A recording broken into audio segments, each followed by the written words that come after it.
والصلاة والسلام على أشرف الأنبياء والمرسلين نبينا محمد وعلى آله وصحبه أجمعين. أما بعد، الله سبحانه وتعالى خيستنومنا أو صفات لدي ببارك منغا درس شروع کرو بتوفيق الله سبحانه وتعالى. او غټ مقصد او هدف باغی کې داو چې زمونږ رابطه د خپل رب سره مضبوطه شي، او غټ مقصد باغی کې داو چې مونږ الله ته نږدې شو او د خپل رب وپېژنو چې دا څوک دی او د هغه کوم نومونه دي، کوم صفات دي. او مسلمان همیشه په دې کوشش کوي چې په څه طریقه باندې الله ته نږدې شي. لویه طریقه الله ته د نږدې کېدو هغه دا ده چې انسان د دغه رب په باره کې معلومات وکړي او هغه رب په باره کې کوشش وکړي چې دا معلومه کړي چې دا څوک دی او څه صفات دي او څه نومونه دي. بعض ابتدایي خبرې ما بیان کړې وي، یو څو ابتدایي خبرې کومې چې پاتې دي هغه به انشاءالله نن بیانوو. بیا د هغې نه بعد به د الله سبحانه وتعالی نومونه په ترتیب سره یو یو به بیانوو، او سره د هغې د وضاحت او د معنا او دغه نوم زموږ په ژوند کې به څه اثر کوي، د ټولې خبرې به بیانوو انشاءالله. یو خبره دا اهمه یاد ساتئ، د الله نومونه او د الله صفات دا د عقیدې مسله ده،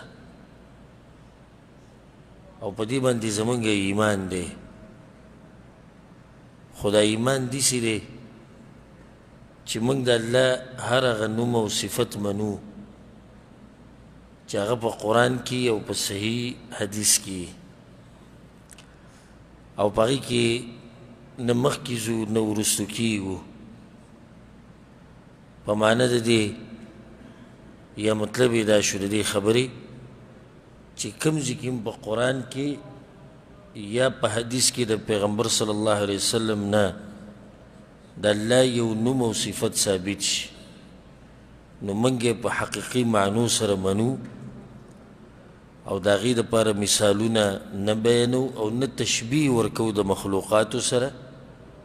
او نه د هغې معنی بدلو را بدلو. دا زموږ عقیده ده، هغه عقیده چې هغه قرآن او حدیث موږ ته ښوولې ده، هغه عقیده چې هغه الله سبحانه وتعالی موږ ته ښوولې ده او پیغمبر صلی الله علیه وسلم. چې څومره موږ ته خبر راورسېد دومره پې زموږ ایمان دی، ځکه چې الله سبحانه وتعالی خپل ځان ښه پېژني، ما ته یې دومره نه پېژنو څومره چې دا رب خپل ځان پېژني. اوس الله د خپل ځان مبارک یې خبره وکړي چې زما دا نوم دی او زما دا صفت دی، نو ما ته به یې څوک یو چې د هغې معنی بدلو را بدلو. اوس الله سبحانه وتعالی د ځان دپاره دا صفت ثابت کړو چې زینما، نو موږ هم دا منو په حقیقي معنو سره چې الله ییني. څنګه ییني؟ ښه د الله سترګې دي څنګه دي؟ دا څنګه موږ دا نه چلېږي پکې، کیفیت الله ته معلوم دی، خو موږ په حقیقي معنو سره منو. لکه اوس الله سبحانه وتعالی په قرآن کې دا خبره کړې ده چې زما دوه لاسونه دي مبسوطتان پراخه دي. اوس الله په خپل ځان مبارک وایي، وایي زما دوه لاسونه دي. یو سړی راپسې وایي نه د الله دپاره خو لاسونه ثابتول دا خو داسې ده او دا داسې ده. موږ ګوره ته الله دومره نه پېژنې څومره چې هغه خپل ځان پېژني. ولا یحیطون بشیء من علمه، هیڅوک داسې نشته په دې مخلوقاتو کې چې الله راګیر کړي په خپل علم کې، یا د الله په باره کې پوره علم راګیر کړي. دا کېدی نشي. رب العالمین کوم ذات دی د هغه په باره کې پوره علم د چا سره دی؟ چا سره نشته، صرف د هغه سره دی. نو کله چې هغه وایي چې زما لاسونه دي، نو موږ به څه وایو دلته؟ موږ وایو چې زموږ په ایمان دی د الله حقیقي لاسونه دي، کیفیت یې موږ ته نه دی معلوم.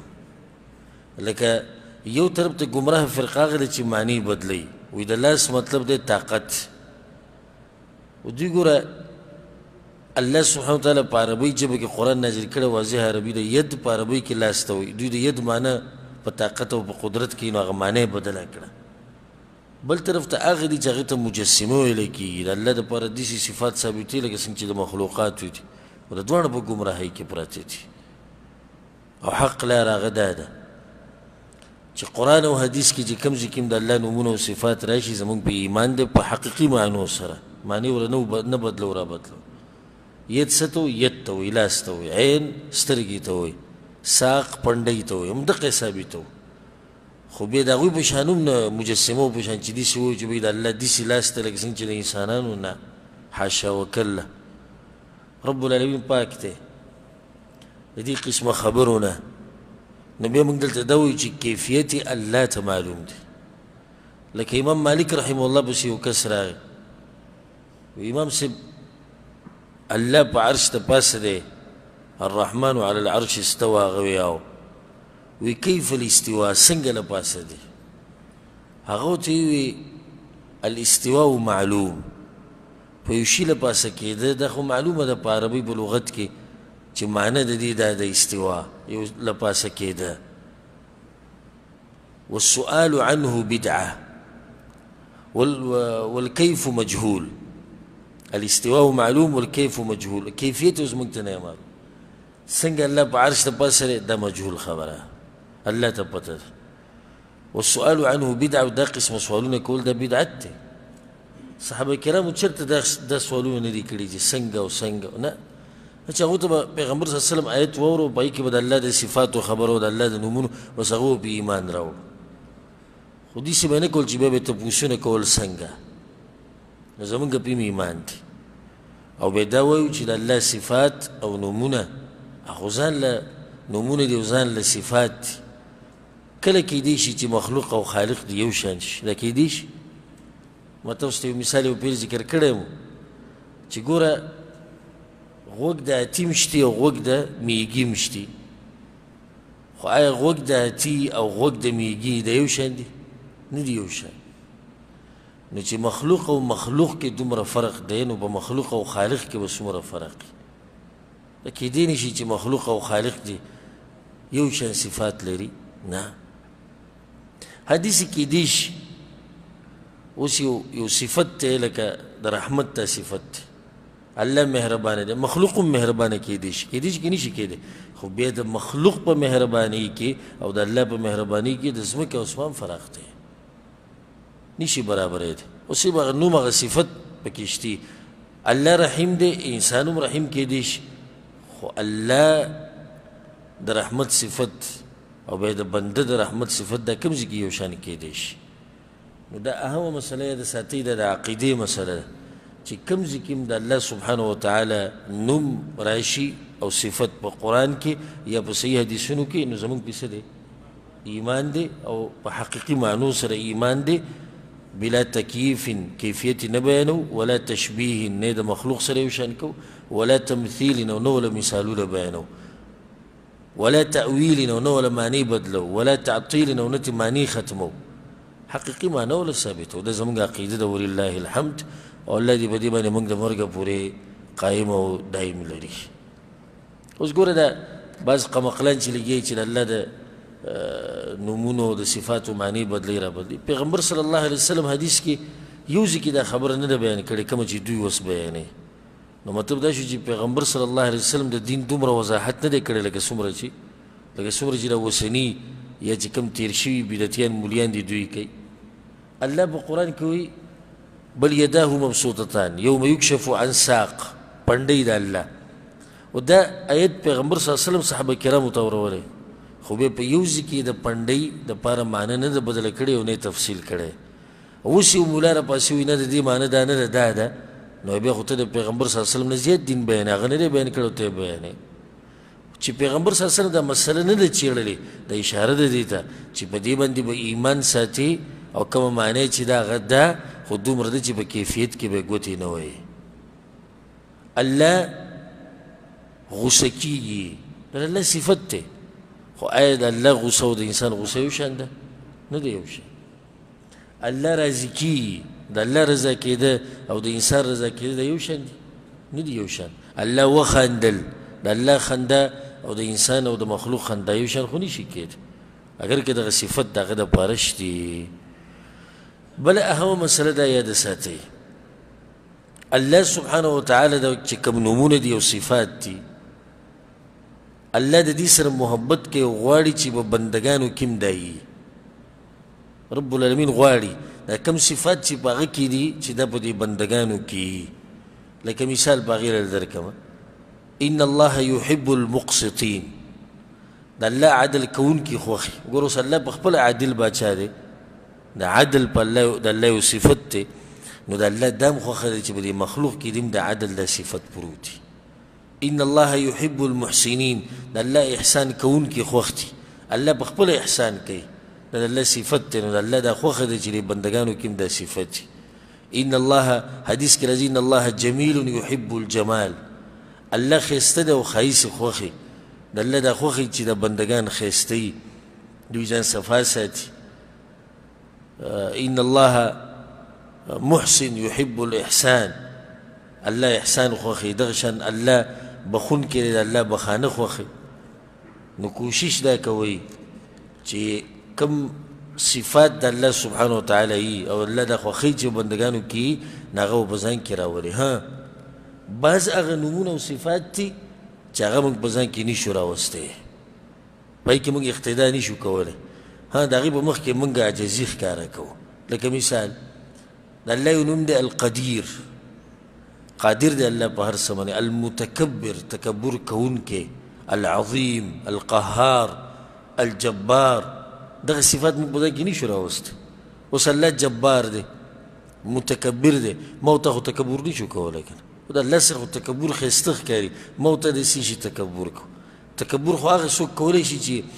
فعال لما یرید څه چې وغواړي هغه کوي او زما او ستا په لاس کې څه دي زما او ستا د ژوند د تقدیر ټول د الله په لاس کې دی نو ما ورته به د څه شي تکبر وکړو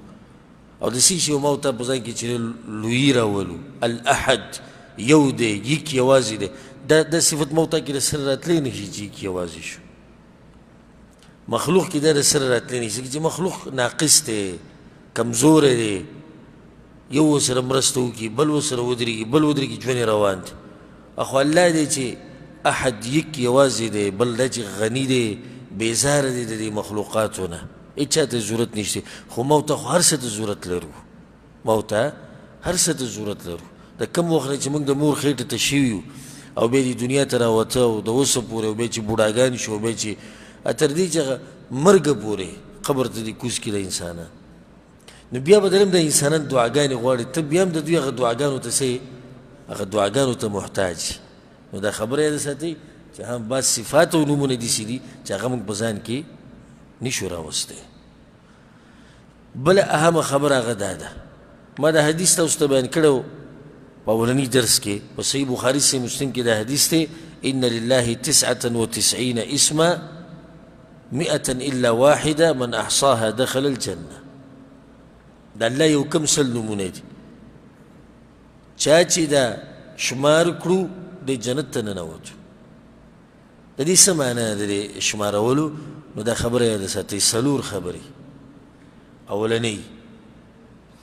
د دې دا شمار یادول چې یو سړی یو کم سل یاد کړي یو پکې دا خبره پرته ده یادول د هغې او چې یو کم سلي دویم د دې په معنی باندې ځان پوه کول او دریم د الله سبحانه وتعالی نه دعاګانې غوښته په دې سره او څلورم بیا په دې نوم کې چې کومه معنی پرته ده چې هغه ستا په ژوند باندې اثر وکړي هر نوم کې دننه یو معنی تاسو به انشاءالله واورئ په روان درسونو کې دا ډېر ایماني درسونه دي او ډېر ایماني مجالس دي په دې کې به ستاسو د ایمان ډېر زیاتېږي او شوق به پیدا کیږي د خپل رب طرف ته دا څلور خبرې اهم دي د نومونه یادول د دې په معنی باندې پوهېده الله ته دعاګانې الله نه دعاګانې غوښته په دې نومونو سره څلورم چې د نوم کومه معنی ده کوم مطلب دی چې هغه ستا په ژوند باندې اثر وکړي اوس که صرف دی چې یو کم سل نومونه شمارل دي بیا خو مزې دي هغه سړی چې هغه د سره پوهېږي نه د دې نومونو په معنی باندې او هغه هم لګیا دی وایي یو کم سل نومونه یې پوره کړو بس دی به جنت ته ننوځي نه مطلب دلته دا دی چې د الله نومونه یادول د هغې په معنی باندې ځان پوه کول او بیا چې د هغې اثر ستا په ژوند کې ښکاره شي د عوامو اکثر دا مطلب دی یو کم سل نومونه ویل دي اول ته زموږ په ملکونو کې ورته به کم کتاب چې علي دیني په اول سر کې ورته چاپ کړي او بس دوی دغه وایي او چا دې دپاره ایښودي دا یې خبره یاده ساتي دا فایده زموږ په دې ملکونو کې دا وظیفې ښیي وایي د الله د پلانې نوم زر پیرې ووایه او د الله پلانې نوم سل پیرې ووایه او 200 پیرې ووایه او 1 لاک پیرې ووایه دا ټول بدعات او خرافات دي په صحیح سند سره نه دي ثابت پلانې پلانې نوم ووایه د رزق د زیاتېدو دپاره پلانې پلانې ووایه د بچو د کېدو دپاره نه موږ دا ساتلي هم دغې له دي یعنی د الله سبحانه وتعالی دا نوم په موږ باندې څه اثر ونه کړو خو دې له م ساتلی چې خپل مطلب پوره کړو مالداره شو لکه اوس یو سړی لګیا دی د الله سبحانه وتعالی دا نوم وایي په مخه چا وله وظیفه ورکړې دی یا ستیر یا ستیر یا ستیر یا ستیر او لګیا دی مشین ورسره دی تسبیح او کړپای جوړه کړې ده ته خو دې نه تپوس کوې د دې ستیر څه معنی صحیح ده د الله نوم شتي ستیر خو د دې ستیر معنی څه ده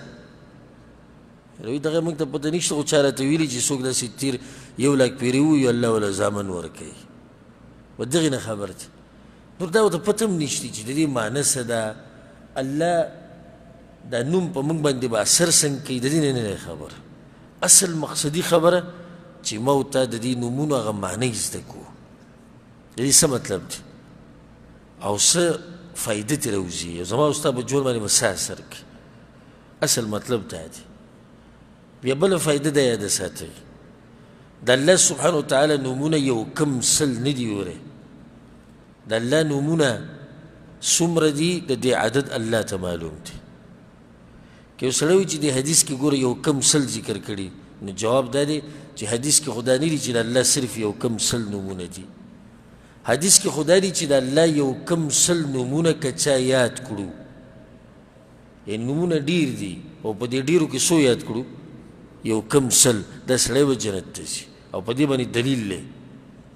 په صحیح حدیث کې دا دعا پیغمبر صلی الله علیه وسلم ښوولې ده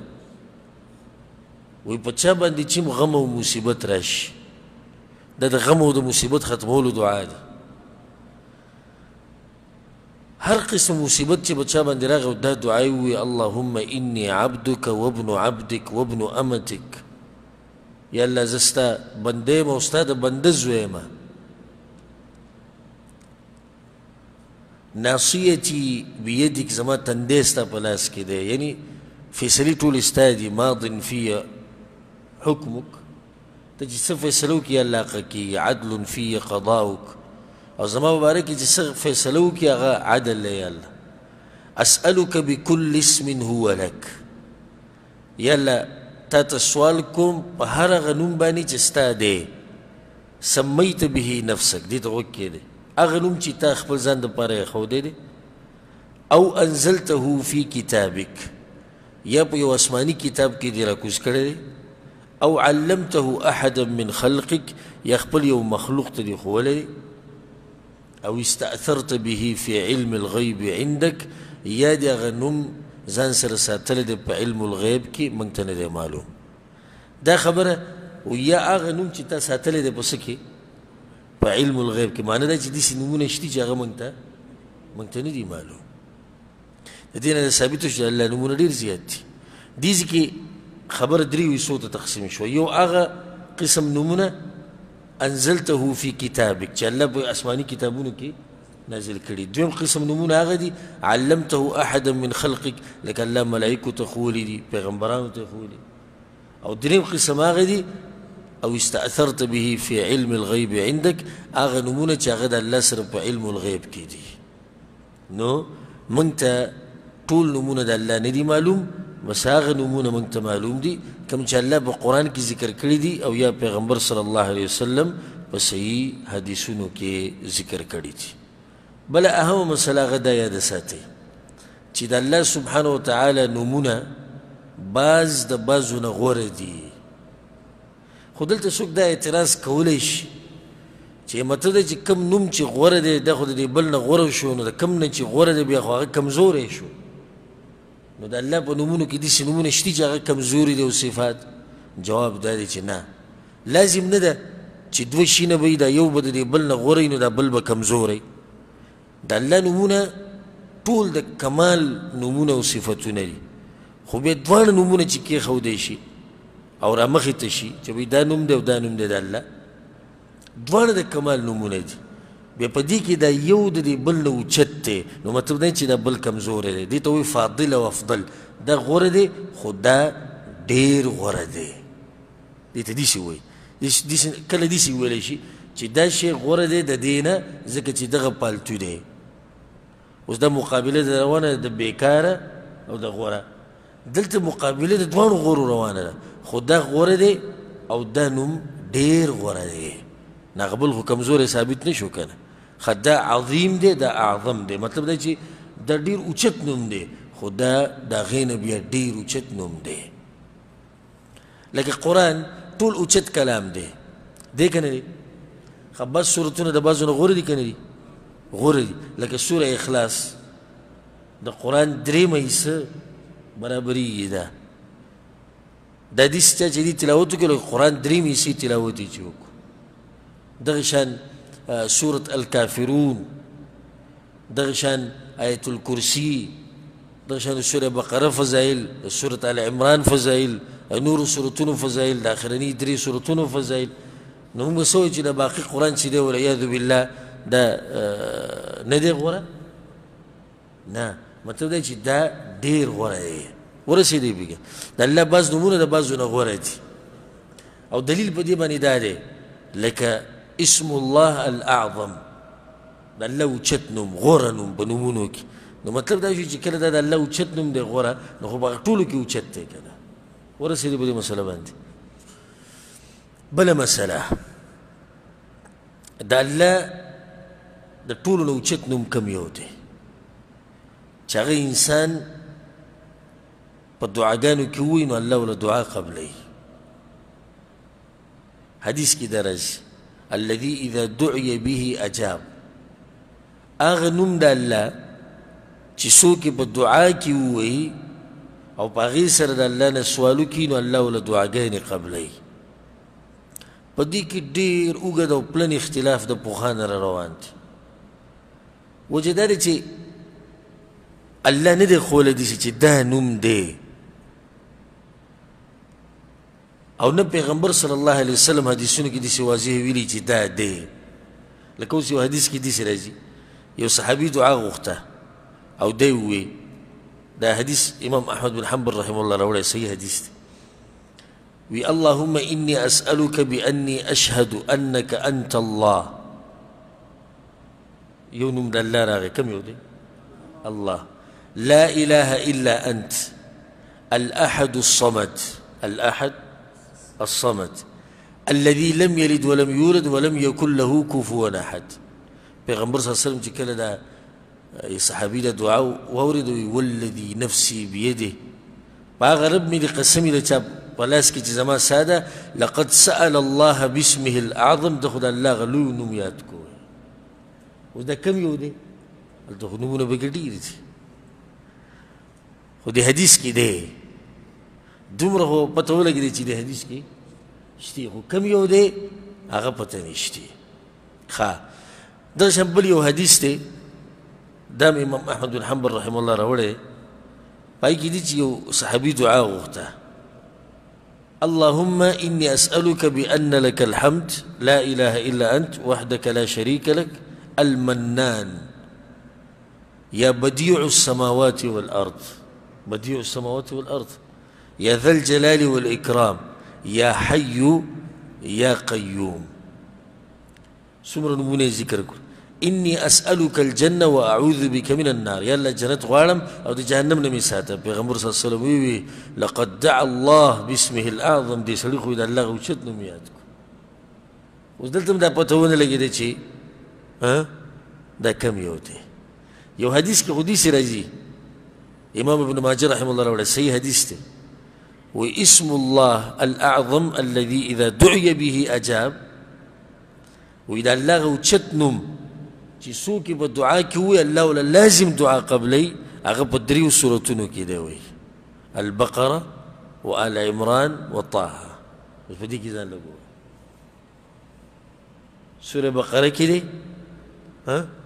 او سورة آل عمران کې دی او سورة طه خیو بل حدیث ته امام احمد بن حنبل رحمه الله راوړی او امام ابو داود هم راوړی پیغمبر صلی الله علیه وسلم وی اسم الله الاعظم د الله د ټولو نه اوچت نوم فی هاتین الآیتین په دې دوه آیتونو کې دی دې کې خبره ډېره واضحه ده اولنی آیت په سورة بقره کې دی وإلهکم إله واحد لا إله إلا هو الرحمن الرحيم په دې کې کوم نوم راغی الرحمن الرحيم خ إله رزو چې د الله مطلب دی اله دویم آیت چې دی هغه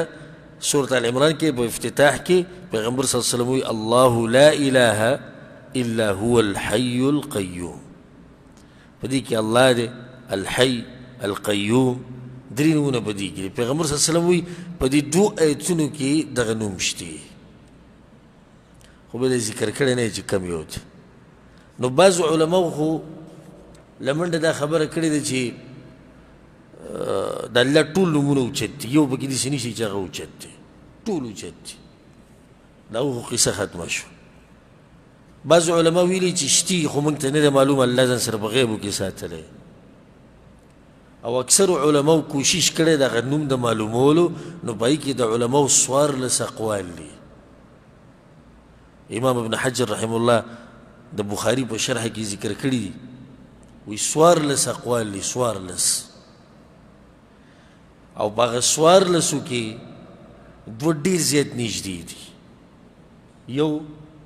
چې د الله نوم اسم اعظم دا کومه فایده چې تاسو ته نن ذکر کومه دا د کروړاو ده ګورې ته که مزدورۍ له ځې او د ورځې سل یاله ګټې چې ټول عمر مزدوري وکړې که نه او شپېته کاله دي عمر یې اتیا نو دومره غټه فایده نشي ګټلی یو دا چې الحي القیوم دا د الله اسم اعظم دی په دعا کې چې دا ووایي چې یا حي یا قیوم دا دعا الله قبلی بعض علما دې له ترجیح ورکوي شیخ ابن عثیمین رحمه الله هغه هم دا ویلي د الله اسم اعظم هغه دا دی دغه دغه یو حدیث کې د دغه صحابي په کې وی دا نوم ویلو په دې بل ځای کې هم راغی په دې آیت کې هم راغی نو آیت کې هم دی حدیث کې هم دی وی دا دی او اکثر علما وی چې د الله اسم اعظم هغه الله دی دا الله نوم نه دی دغه اوچت نوم دی چې څوک هم په دې سره د الله نه سوال وکړي یا الله الله ولا دعا قبلی سره دي چې دعا د قبلېدو هغه نور شروط به پکې دا چې اوس یو سړی حرام خور دی وایي یا الله هغه حدیث کې راغلی دی یو سړی اسمان ته لاس اوچت کړي دی او په سفر دی ګډ وډ دی او لاس یې اوچت کړي دی او الله نه دعاګانې غواړي پیغمبر صلی الله علیه وسلم الله به دعا څنګه قبوله کړي جامې د حرامو ده پیزارې د حرامو دي خېټه کې حرام دي څنګه به د دعاګانې قبوله شي اوس یو سړی لاس اوچت کوي یا الله یا الله او الله د دغه دعا بیا هم نه قبلی نو پوه شه د الله په خبره کې اوس شک نشته نه د پیغمبر صلی الله علیه وسلم په خبره کې خو بیماري بیا په دې سړي کې ده ورسېدې په دې باندې که نه زما خپل ځاني زړه په دې مطمئن دی چې دا الله د الله اسم اعظم دی او په دې باندې زه دلایل ښیم انشاءالله لږ وخت وروسته چې ولې دې نوم له ترجیح ورکړی کېږي او اکثر علما دا وایي چې دا د الله د ټول نه اوچت نوم دی د هغې وجه به راته بیان شي انشاءالله خو موږ کله په دعاګانو کې دا ویلي دي زموږ په دعاګانو کې خو د الله نومونه اول ذکر کېږي نه در سره او که ذکر کېږي نو د الله په ځای مو خدای وایو څه وایو خدای او خدایه موږ د پوخانې دا چغې ویلې چې دا خدای د الله په نومونو کې نشتي بل اوس هغه مقرر چې دی تاریخ مولانا تاریخ جمیل صاحب هغه ووایي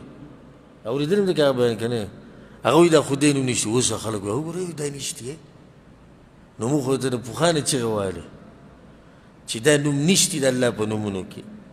خو چې کله ستا مولوي صاحب تا ته ووایي او ستا د خوښې مولوي صاحب ووایي نو بیا یې منې. موږ خو د پخواني چغه والي چې قرآن او حدیث کې په عربۍ ژبه کې خدای د سره شتي نه،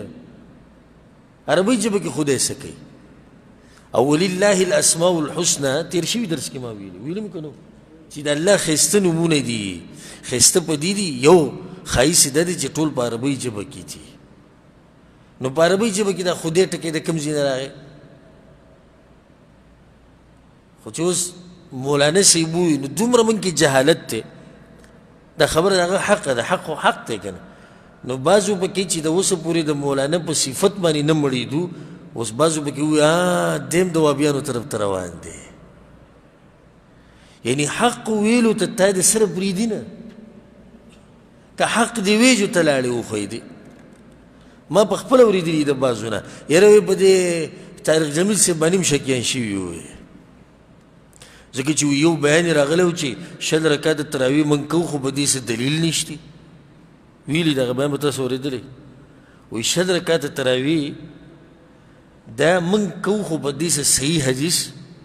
نشته. دا خبره هغه کړې ده په ویډیو کې. او وایي کله وایي چې تاسو په زموږ د اهل حدیث وروڼه وایي روجمات یې بلکل د بانک سره کوي، د دوی طریقه خو ډېره مزداره ده. او اوس وایي درېیم بیان راغی وایي چې خدای نشته نو دې سړي باندې موږ شکیان یو، کجورو پکې څه اثر کړی دی. داسې موږ عجیبه قوم یو، د یو سړي په صفت نه مړېږو. خو چې کله دا سړی حق خبرو کړي او زما او ستا د خواهشاتو خلاف وي، بیا هغه سړی چې موږ یې په صفت نه مړېدو په هغه پسې بیا خبرې شروع. زموږ خو دې نه منلو، موږ خو دې نه منلو چې دا وابي دی، وابي ټاپی را باندې لګولی دی او زموږ ټولې خبرې غلطې دي. نو اوس دا صفتونو باندې چې ته نه مړېدې دا خبره څنګه ده؟ دا ښه سړی دی خو دې خبره کې له ښویېدلی، ښه سړی نه نو ښویېدو خبره یې ځکه چې حقه وه. دا یو بل ویډیو کړی ووایي مولانا صاحب وایي زما د زړه سر و خو اوس مې تو زړه ورو ورو تورېږي. وایي څه وجه چې ستا د هغه نه زړه توري؟ وجه دا ده چې وایي داسې نوي نوي شروع کړي په 60 رکعاتو تراویح باندې صحیح حدیث نشته. او اهل حدیث وروڼه وایي بلکل د بانک سره روژه ماتې او دغه طریقه ډېره ښه ده. نن یې پکې دا ووایي چې خدای د الله په نومونو کې نشته. بس واورئ خلکو وایي تاسو به ډېر زر واورئ چې دی وابي شوی دی. سبحان الله. بلکل د عبدالله بن سلام رضی الله عنه هغه واقعه سړي ته رایاد شي که نه، هغه د یهودو غټ حلیم و.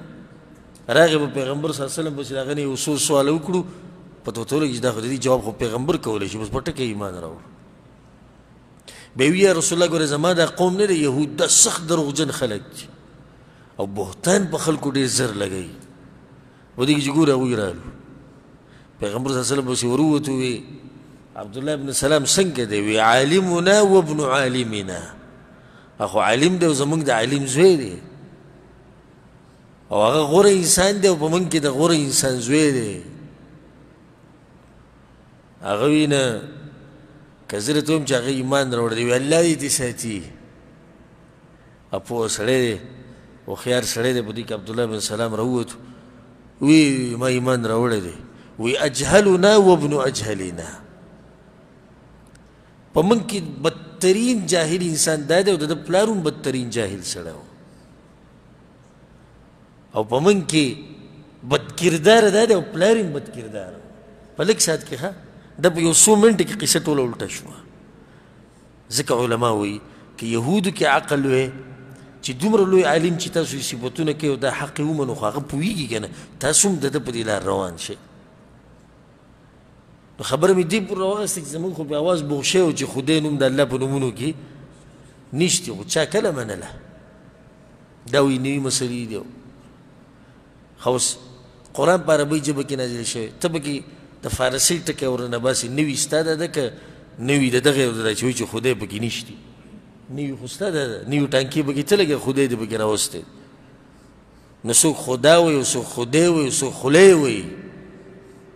او ګوډ ویل الله ته، دا هم غلطه ده. ما تیر شوي درس کې دا ویلو چې ترجمې په باب کې صحیح ده، لکه ته اوس د رب ترجمه کې، د رب ترجمه کې ته چې مطلب خدا ترجمه په باب کې د بیان کړو چې ګوډ دی ته انګلیش والا پوه کې نو بیا صحیح ده خو چې کله ته د الله نوم یادې نو بیا به پکې دا نه استعمال ځکه چې د الله په نومونو کې هغه نوم ته نشي استعمالولی چې هغه نوم نه وي او ته یې په الله پورې تړې ملک صاحب مخکې دا ووایي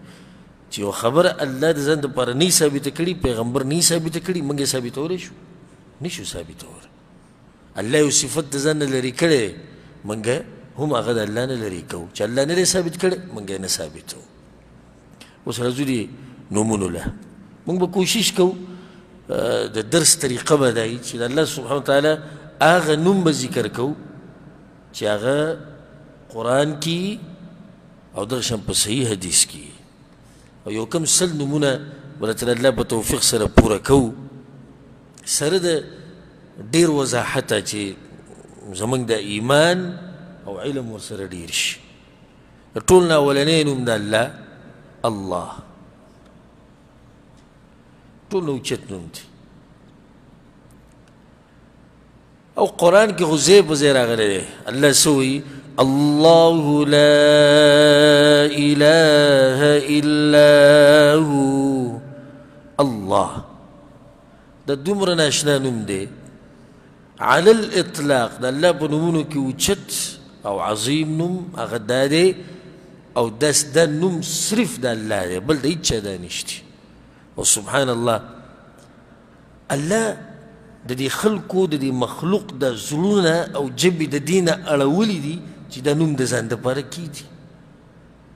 یعنې څوک دا نشي خوی په دې مخلوقاتو کې چې دغه نوم دي صحیح الله دا نشته تر دې چې غټ غټ کافران تیر شوي دي غټ غټ کافران خو چا کې دا طاقت نه و چې ځان له الله نوم یې ښودی وي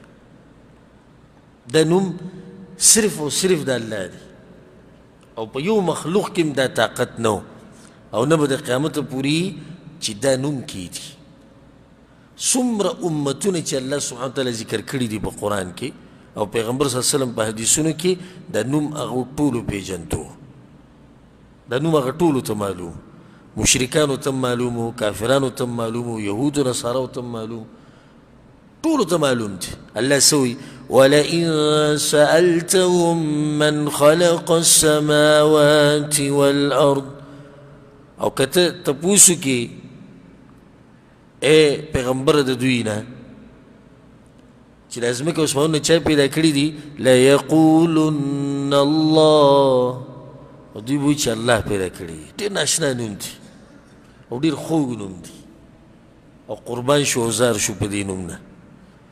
دې نوم نه سړی وایي چې لوګی شم ورته دومره ښایسته او خوږ نوم دی او درته یو ناشنا فایده ذکر کړم د الله په نومونو کې درې نومونه داسې دي چې د الله د نومونو ټولې معنی د دې دریو په خوا او شا کې ګرځي اولنی نوم الله او دویم الرب رب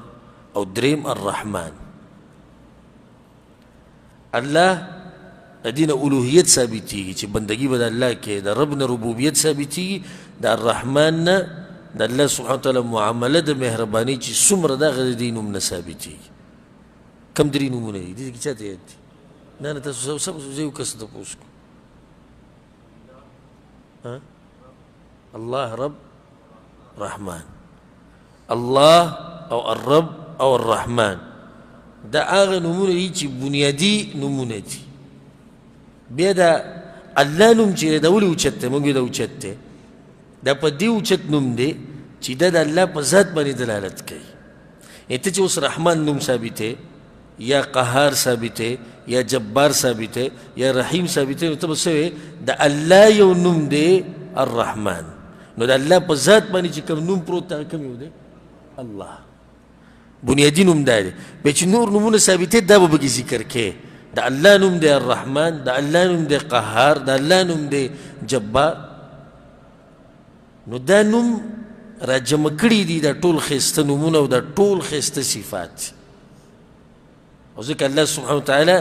دا ټول ښایسته نومونه دې ته اضافه کوي څه وایي ولله الاسماء الحسنى او د الله دپاره ښایسته نومونه دي چا دپاره دي د الله دپاره دي هغه نوم یې ووایي الله د الله دپاره ښایسته نومونه دي. د دې معنی څه ده په لغت کې؟ یعنې عربۍ ژبه کې الله څه ته وایي؟ دا په اصل کې اخیستی شوی د اله نه دی. اصل د دې ټکی دی الاله یا اله، او د اله ډېرې معنی دي په عربۍ ژبه کې. تاسو به حیران شئ چې په دې نوم کې څومره ناشنا معنی پرتې دي. دا خو عام خلک یا کوم سره چې علم نه وي بس دغه الله الله کوي، نور خو خبر نه وي چې الله څه مطلب دی.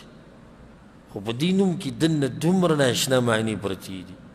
چې ستا د عقل به ورته حیران شي. اله یو معنی دا ده معبود، هغه ذات چې د هغه بندګي کېږي. دا معنی خو په دې کې پرته ده.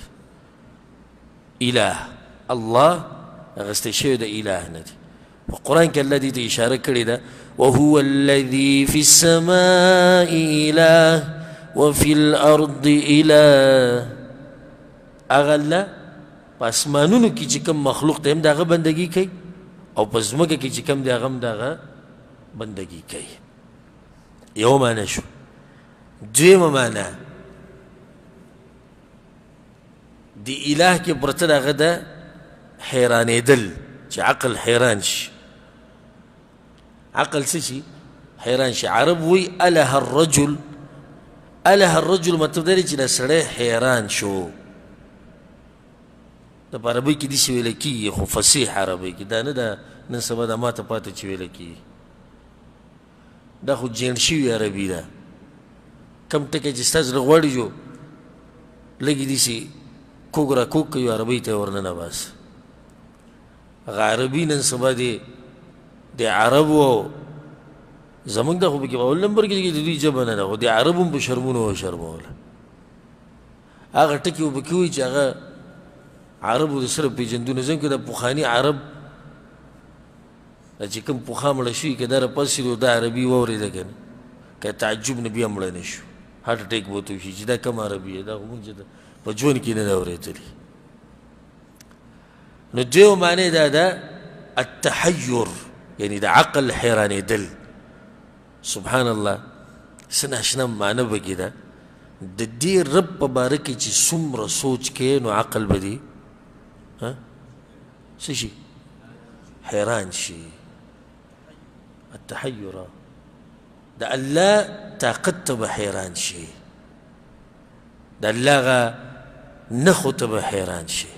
صرف بس یو اسمان ته سوچ کې پروت دی، کولاو اسمان ته داسې ګوري چې رسم طاقتور ذات دی چې دا اسمان یې ودرولی دی. نو عقل دې څه شو؟ عقل دې حیران شو. دا معنی په دې کې دننه پرته ده. دویمه معنی په دې کې دا ده پناه نیوه. عرب وی اله الرجل الى الرجل، وی دی پلانی پوری پناه ونیوه. هغه پلانی ته وی چې ما بچ که یاره، د هغه شاته ودرېد. په دې ځای کې دا معنی د الله په دې نوم کې دنه پرته ده. په دې اله کې مطلب دا دی چې د پناهي ځای هغه صرف یو دی. څوک دی؟ هغه الله دی. دا نوم ګوره هسې نوم نه دی چې بس الله وویلی شو بس. الله مطلب د هغه بندګي کېږي. مطلب دا چې د هغه په باره کې چې څومره سوچ کوي او د هغه نښو قدرت ته ګورې حیران به شي. او دریم که ته پناه نې وغواړې د هر قسمه شر نه او د هر قسم مخلوق نه، نو په دغه رب پسې به ځې. او دې کې اشاره سورة یاسین کې دې طرف ته اشاره شوې واتخذوا من دون الله آلهة. دې مشرکانو د الله نه علی وزن له آلهه نیولي دي. آلهه اله جمع ده. لعلهم ينصرون، د دې دپاره چې هغوی سره مرسته وکړي، یعنې دوی پناه وړې ده په هغوی پورې، هغوی سره یې پناه نیولې ده. څو معنی شو؟ درې. دا په لغت کې دا معنی دي. ګوره عربۍ په لغت کې. څلورمه معنی د عربۍ په لغت کې به د اله کې دننه پرته ده سکون حاصلول. عرب وی الهت الیه ای سکنت الیه. د دې پلاني خواله چې ورلم که نه سکون مې حاصل کو. سبحان الله. الله سوی په سورة الرعد کې الذين آمنوا وتطمئن قلوبهم بذكر الله د مؤمنانو زړونه مطمئن کېږي د الله په یادولو سره یعنی مطلب دی چې دې الله سره دې رابطه وه نو سکون به درته میلاو شي دا معنی په دې کې دننه پرته ده پنځمه معنی اله کې دام پرته ده لغت کې المحبوب المعظم ډېر زیاته مینه کول او ډېر تعظیم کول نو د دې اله سره چې هغه الله سبحانه وتعالی دی د ده سره د مؤمنان بې حده محبت کوي او بې حده تعظیم د هغه رب کوي شپږمه معنی په دې کې دننه پرته ده وایي کله چې ویلی شي چې اله یا اله بالمکان عرب داسې وایي نو یې پلانې په خپل ځي باندې پاتې شو پلانې په خپل ځي باندې څه شو پاتې شو یو سړی به چې دې څه مطلب شو دا معنی کې دنه پرته مطلب دا دی چې الله چې څنګه دی داسې دی پکې بدلون نه راځي بدلون نه راځي په معنی د دې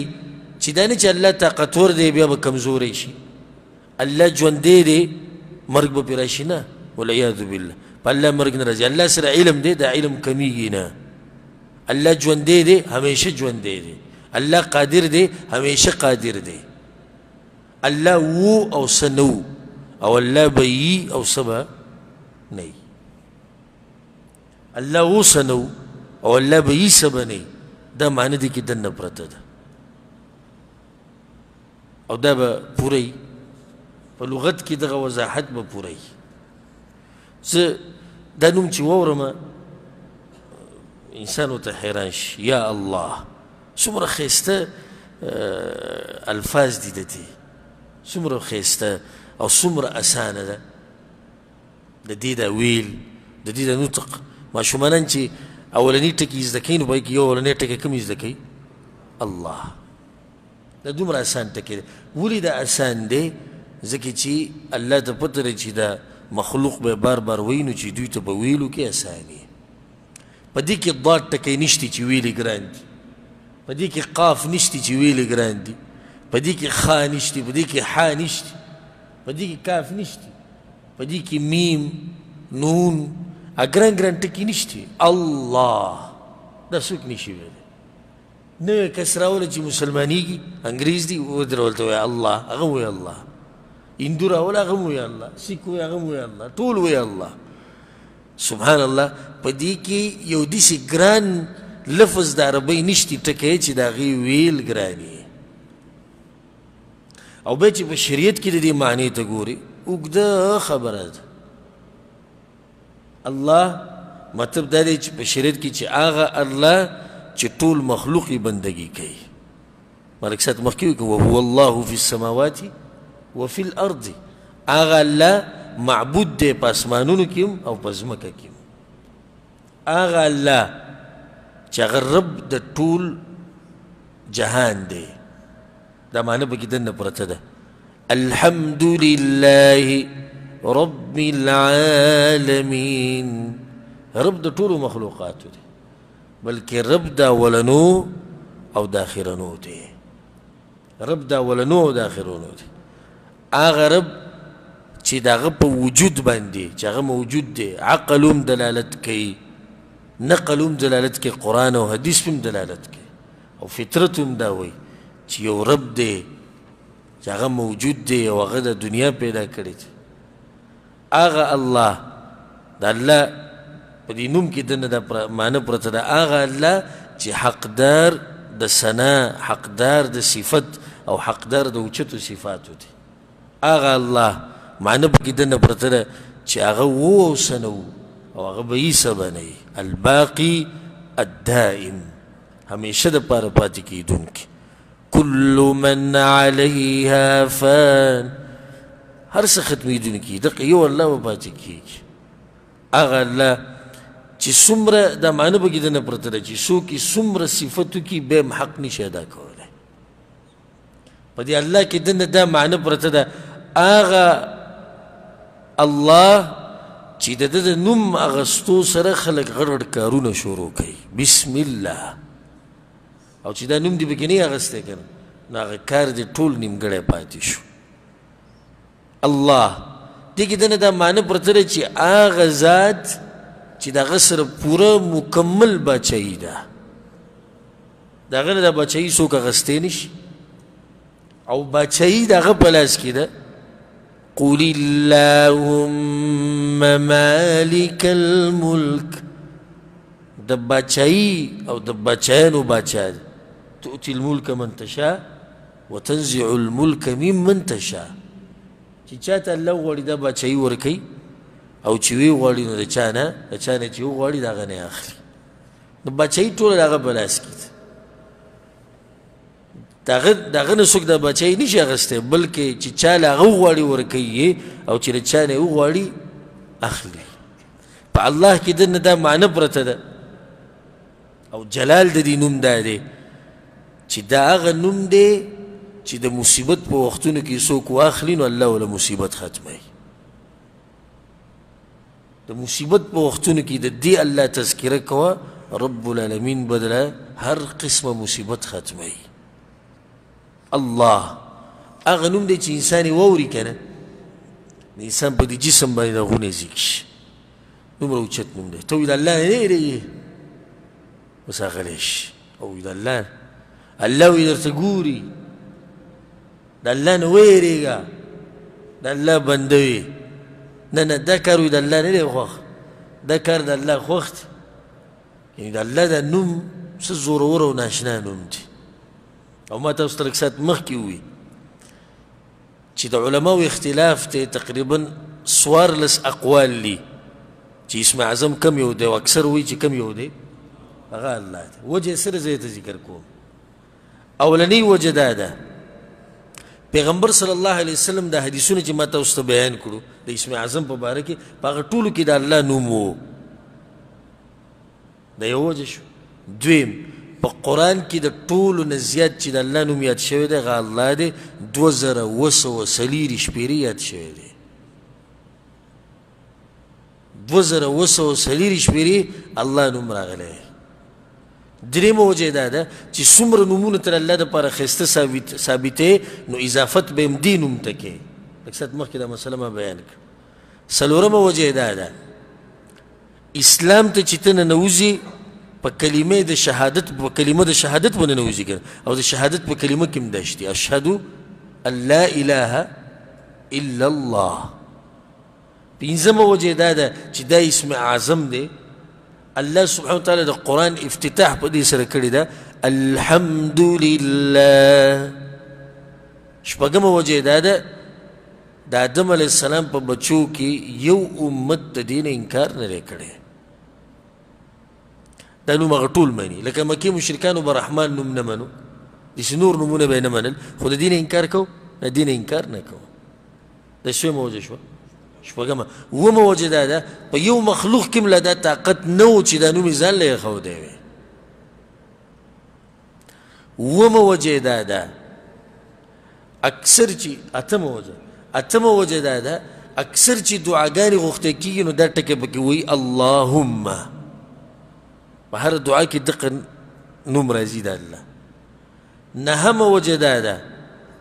عام چې څومره اذکار دي که هغه د مانځه دي که هغه د سحر دي که هغه د بیمار دپاره دي که هغه د بد نظر نه بچ کېدو دپاره هر څه دي په هر یو ذکر کې د الله نوم لازم راځي. لسمه وجه دا ده قیامت د هغه وخته پورې به نه راځي حدیث کې دي حتى لا يقال في الأرض من يقول الله الله. چې په ځمکه کې څو پورې یو کس شي چې هغه الله الله وایي قیامت نه راځي. چې کله دا نوم هم ختم شو بیا به قیامت راځي. دا یو دلیل کیدی شي. څو وجې شوې؟ لس. یو لسمه وجه دا ده ما تاسو سره لږ ساعت مخکې ذکر کړه. یو لسمه وجه دا ده چې دا په ویلو کې ډېر اسان دی، ډېر اسان دی. لام او ها او الف پکې استعمال شوی دی او دا ټول دا ټکي اعجمي که عربي ټولې ویلی شي. نو دا د الله اوچت نوم و ځکه په ویلو کې مساد دی. یو لسمه وجه ډېره ناشنا ده. دولسمه وجه ډېره ناشنا ده کته د دې نه یو یو ټکی لرې کې که نه نو بیا به هم دا نوم دلالت کوي په الله باندې دا ډېره ناشنا فایده ده لکه اصل نوم څه دی الله الف لام لام ها داسې دی که نه د دې نه به الف لرې کړو دا یو تې لرې که لله ولله ملك السماوات والأرض او دا الله دپاره دي ځمکه اسمانونه حالانکې تا ته الف لرې کړی دی وګوره بیا به کوم معنا هغه پرته ده دلالت کوي په الله باندې ښه و به داسې کار وکړو چې موږ خو هلته الف لرې کړی و که نه اوس به چې دا لام لرې کړو هغه الف پاتې شو او دوه لامونه دي که نه دا یو لام چې منځ کې لرې که نو الف لام ها إله إلهكم إله واحد بیا مغه معنی به کې دننه پاتې شوه درېیمه طریقه دا واله ښه الف لام لام ها الف به هم لرې کړو او لام به هم لرې کړو ألا له الخلق والأمر له بیا هم دلالت کوي په هغې باندې څلورمه الف هم لرې که لام هم لرې که لام هم لرې که ها پیش هو پاتې شو که نو هو په معنی هو الحي لا إله إلا هو دا ډېر ناشنا نوم دی که دا ټکي دې ته لرې کړي خو بیا به کوم داسې معنی په الله سبحانه تعالی باندې به دلالت کوي دا ټولې خبرې چې ما کومې ذکر کړي دا دې خبرې له یعنې دا خبره مضبوطوي چې د الله سبحانه وتعالی اسم اعظم کم یو دی هغه الله دی په دې باندې به اکتفا وکړو انشاءالله پر روان درس کې به باقي چې کوم نومونه دي لکه الرب او دغه شان د الرحمن الرحیم او په دې ترتیب باندې به ځو الله سبحانه وتعالی دې موږ پوه کړي په قرآن او حدیث باندې هذا والله أعلم وصلى الله وسلم على نبينا محمد وعلى آله وصحبه أجمعين.